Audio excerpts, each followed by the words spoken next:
भारत में शिरडी साईं बाबा के भक्तों के लिए सबसे बड़े तीर्थ स्थानों में से एक है। साईं बाबा 19वीं सदी के फकीर थे, जिनके करोड़ों भक्त हैं।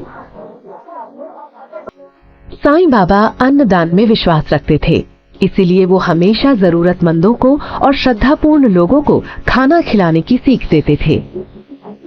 और ये प्रथा आज भी श्री साईं प्रसादालय में जारी है, जिसके किचन में औसतन हर रोज करीब 40,000 श्रद्धालुओं के लिए खाना बनता है। ऐसे विजिटर्स के लिए तैयार रहते हुए प्रसादालय का किचन सुबह 7 बजे से ही खाना पकाने की तैयारी कर रहा है।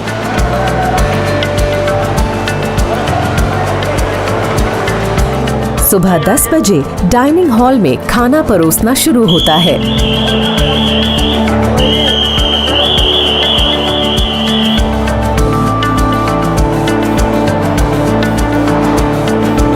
एक इंसान के लिए सिर्फ 5 से 10 रुपयों की कीमत पर भक्तों के लिए ये खाना बेशकीमती है।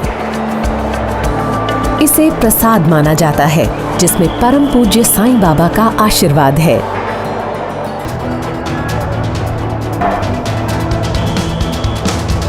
सुबह से ही डाइनिंग हॉल में लगातार आने वाली भक्तों की भीड़ को खाना परोसा जाता है। ऊपर छत पर solar powered steam cooking system ये इंश्योर करता है कि काम बिल्कुल ना रुके। हर डिश एक सनफ्लावर की तरह है, जो सूरज की हर मूवमेंट पर नजर रखते हुए इस बात का ख्याल रखती है कि जब तक धूप है तब तक वो भाप बनाती रहे। सुबह के समय ये एक मेगा किचन का सोलर पावर पर निर्भर रहना बहुत अच्छी बात है, लेकिन इसमें एक परेशानी भी है। जब खिली धूप ना हो तब क्या होगा? प्रसादालय का बैकअप सिस्टम एलपीजी फ्यूल पर चलता है। ये ना सिर्फ सुबह सुबह के वक्त बहुत काम आता है, बल्कि उन दिनों में भी जब खिली धूप नहीं होती है। कुदरत के दायरे में रहने के बावजूद सोलर पावर ने इस मेगा किचन को मेगा सेविंग्स करने की सहूलियत दी है। प्रसादालय हर साल लगभग 29 लाख रुपयों की बचत कर पाता है।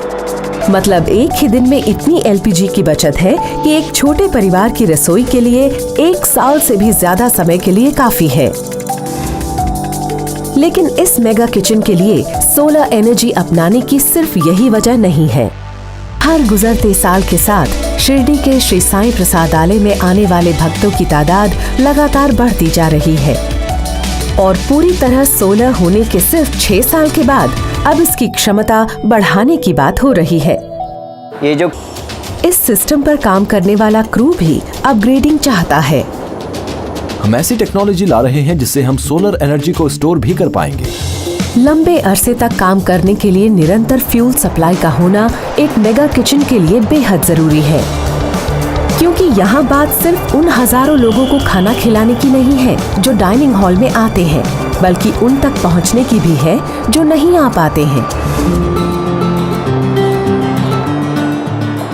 भक्तों के लिए किचन में एक खास किस्म की मिठाई तैयार होती है, जिसे लड्डू कहते हैं।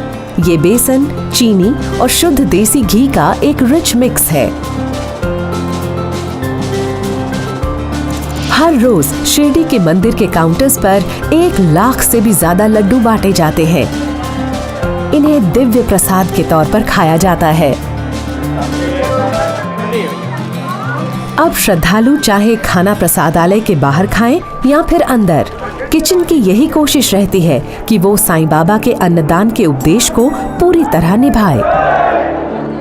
और इसीलिए प्रसादालय के पतीले तब तक खाना पकाते रहेंगे और उसकी डिशेस तब तक घूमती रहेंगी जब तक साईं बाबा के भक्तों के दिलों में उनके प्रति आस्था का दिया जलता रहेगा।